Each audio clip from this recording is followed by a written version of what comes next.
rwan ac dwi'n dod o Canada yn wreiddiol. Fe yna wedi iawn. Rwy'n byw ymlaen y Ffestiniog, ond rwy'n wreiddiol yn dod o Llundain. Dwi wedi bod yn dysgu Cymraeg am tua blwyddyn a hanner.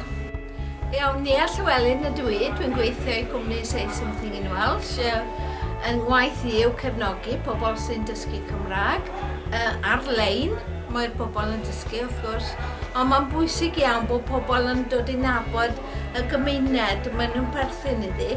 Felly ni wedi mynd ati i sefydlu diwrnodau i dod i nabod gwahanol drefi yng Nghymru. A heddiw, ni am Flaenau Ffestiniog.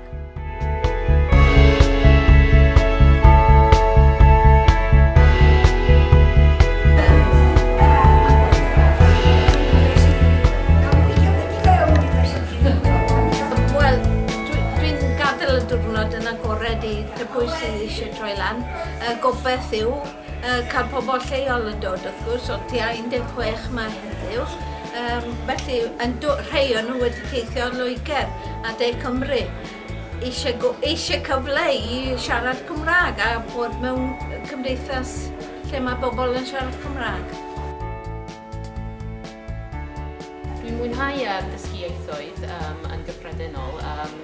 Dwi wedi dysgu Ffraineg, Eidaleg, Ffraineg o'r blaen ac ar ôl mi symud i Gymru nes i benderfynu bod yn bwysig iawn i mi dysgu'r iaith mwyn i fi gyfathrebu efo pobl yn y dref. O'n i'n moyn dysgu siarad Cymraeg achos I'm ashamed bod fi'n ddim yn siarad my own language. O'n i eisiau dysgu iaith yr wlad lle dwi'n byw.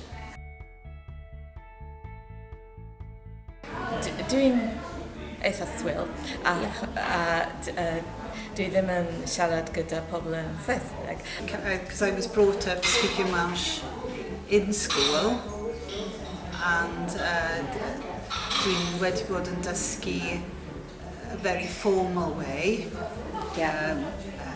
Rydych chi'n, etc.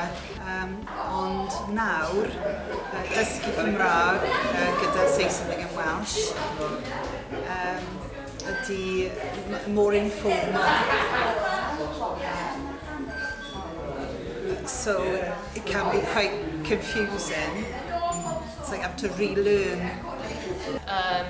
Mae'n anodd iawn dysgu'r iaith lle dwi'n byw yn Hywyn achos does ddim lot o bobl sy'n siarad Cymraeg yn rhugl o leia y pobl dwi'n nabod.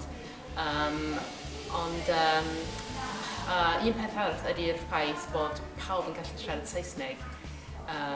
Felly dwi'n tueddu i defnyddio'r Saesneg efo pobl sy'n siarad Cymraeg sydd ddim yn dda, ond rhaid i mi gorfodi fy hun i wneud mwy o ymdrech i siarad Cymraeg efo nhw.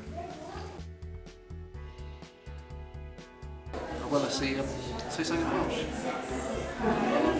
Dwi'n dysgu Cymraeg yn barod, dwi'n dysgu y lefel o'r i'n meddwl Welsh.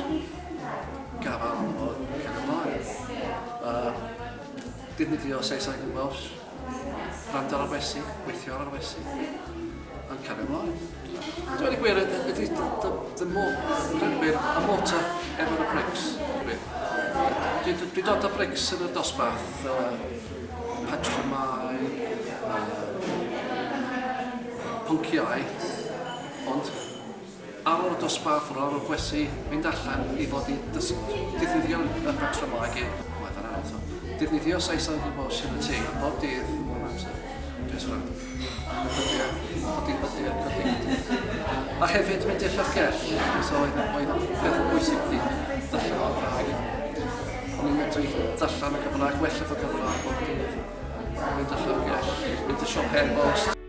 Start, I feel that the people who are doing the course are they kind of understand the psychology of learning,